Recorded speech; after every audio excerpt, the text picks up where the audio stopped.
Hello viewers, स्वागत है आप सभी का मेरे यूट्यूब चैनल स्कूल ट्यूशन गुरुजी में। आज हम बात करेंगे वर्कशीट या कार्यपत्रक 4 की, जो कि दिनांक 1 अक्टूबर के लिए जारी किया गया है। ये हिंदी विषय की कक्षा 8 की वर्कशीट है। यहाँ विद्यार्थी अपना नाम लिखेंगे और यहाँ अपने कक्षा अध्यापक का नाम लिखेंगे। तो हमारा जो पाठ चला लाख की चूड़ियाँ, उसी के बारे में आज पढ़ेंगे। जो कहानी थी लेखक के बचपन की और उसके आगे गाँव में जाने की और बदलू की, जो कि बदलू एक लाख की चूड़ियाँ बनाने वाला व्यक्ति है। देखते आगे। कहते हैं, बच्चों जब बहुत दिनों के बाद लेखक गांव आया, तब बदलू और लेखक के बीच जो बातचीत हुई, उसी को हम इस कार्यपत्र पढ़ेंगे और नीचे दिए गए प्रश्नों के उत्तर लिखने का प्रयास करेंगे। तो क्या हुआ कि नमस्ते बदलू काका। मैंने कहा नमस्ते भैया। उसने मेरी नमस्ते का उत्तर दिया और उठकर खाट पर बैठ गया, परंतु उसने मुझे पहचाना नहीं और देर तक मेरी ओर निहारता रहा। मैं हूँ जनार्दन काका, आपके पास से गोलियां बनवा कर ले जाता था। मैंने अपना परिचय दिया। बदलू फिर भी चुप रहा, मानो वह अपने स्मृति पटल पर अतीत के चित्र उतार रहा हो। और तब वह एकदम बोल पड़ा, आओ आओ लाला, बैठो, बहुत दिन बाद गांव में आए। हाँ, इधर आना नहीं हो सका काका, मैंने चार पे बैठते हुए उत्तर दिया। कुछ देर फिर शांति रही। मैंने इधर उधर दृष्टि दौड़ाई, ना तो मुझे उसकी मचिया ही नजर आई, ना ही भट्टी। आजकल काम नहीं करते काका, मैंने पूछा। नहीं लाला, काम तो कई सालों से बंद है। मेरी बनाई हुई चूड़ियाँ कोई पूछे तब तो गांव में कांच का प्रचार हो गया है। तो क्या हुआ, जो लेखक है वह जब मिलने गया बदलू से, तो उसने बोला नमस्ते बदलू काका। तो लेखक को जवाब मिला नमस्ते भैया, क्योंकि वह एकदम जो लेखक था उसे पहचान नहीं पा रहा था बदलू को। और वह खाट से उठ करके बैठ गया। उसे देखने के बाद बहुत देर तक उसे देखने के बाद वह चुप बैठा रहा और देखता रहा। तो लेखक ने अपना नाम बताया कि मैं जनार्दन हूँ काका, आपके पास से जो गोलियाँ बनवा कर ले जाता था। तो थोड़ी देर चुप रहने के बाद वो याद करने लगा कि जनार्दन कौन था।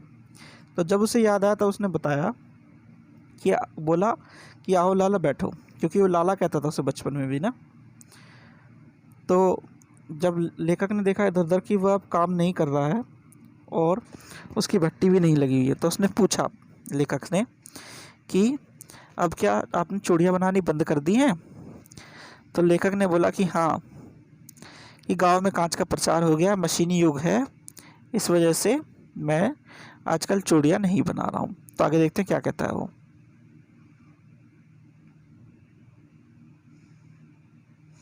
वह कुछ देर चुप रहा, फिर बोला मशीनी युग है ना लाला, आजकल सब काम मशीन से होता है, खेत भी मशीन से जोते जाते हैं, और फिर जो सुंदरता कांच की चूड़ी में होती लाख में कहाँ संभव है। लेकिन कांच बड़ा खतरनाक होता है, बड़ी जल्दी टूट जाता है। मैंने कहा नाजुक तो फिर होता ही है।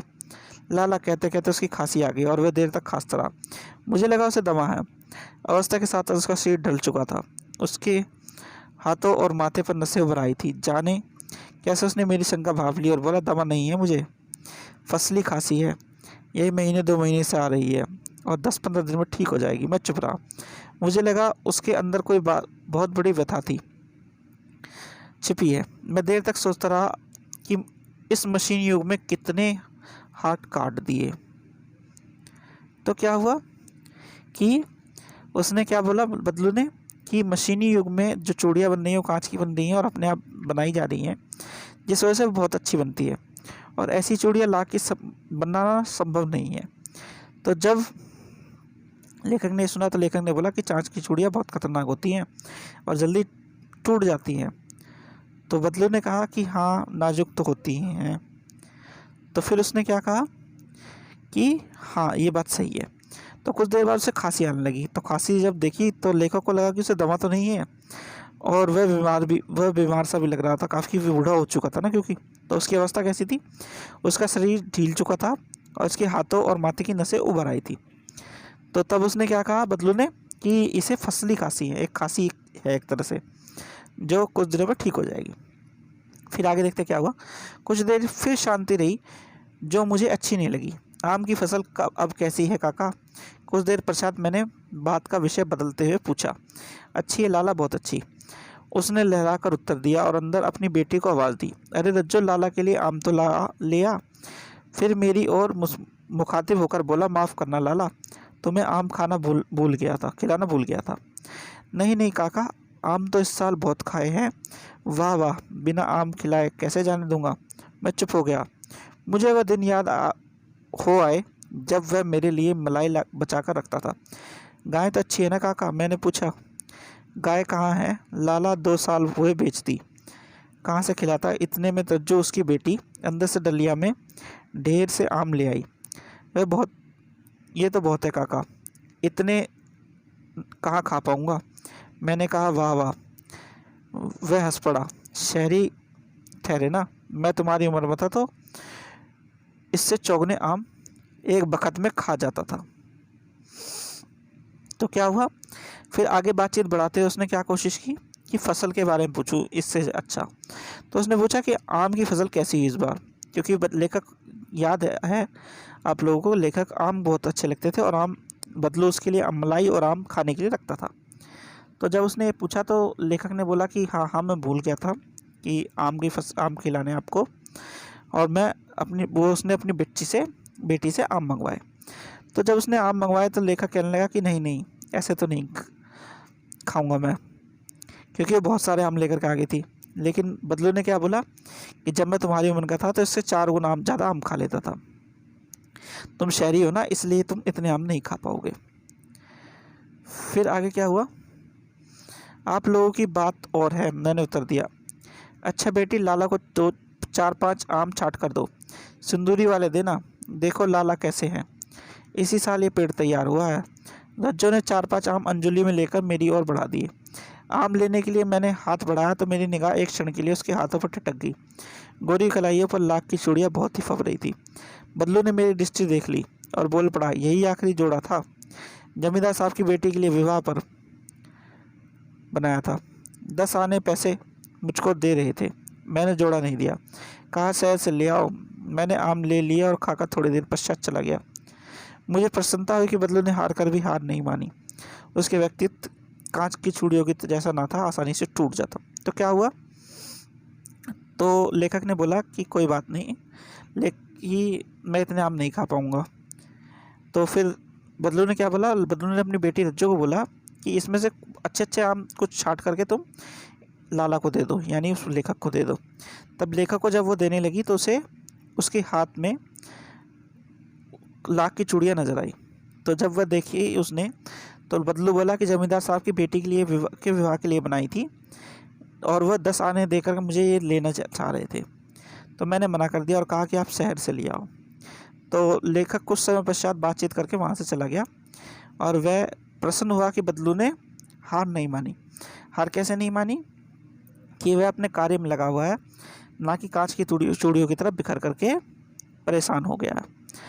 तो आगे है प्रश्न 1, बदलू के मन में ऐसी कौन सी व्यथा थी जो लेखक से छिपी ना रह सकी।